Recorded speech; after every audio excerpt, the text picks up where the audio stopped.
This video is to clarify what you need to submit for your intro and 1 BP of S&R essay. In other words, the intro and one body paragraph of the summary and response essay. So you've already created the outline.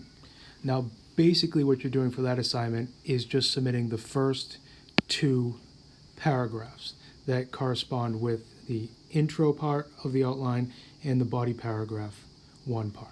So it's just two paragraphs, the introduction and body paragraph 1, fully developed into paragraphs.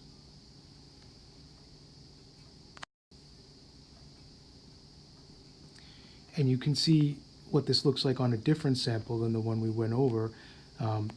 It's basically introduction and then the first body paragraph, following that same formula.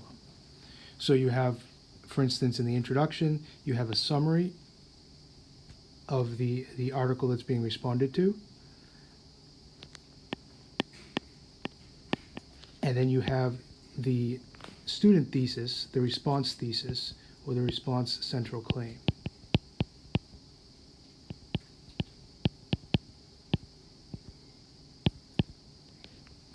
So that's the introduction, and then the body paragraph is just like we discussed.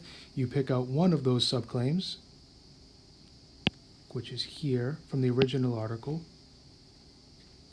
and then in this sample, the student writer sort of expands on that a little bit, giving some more information.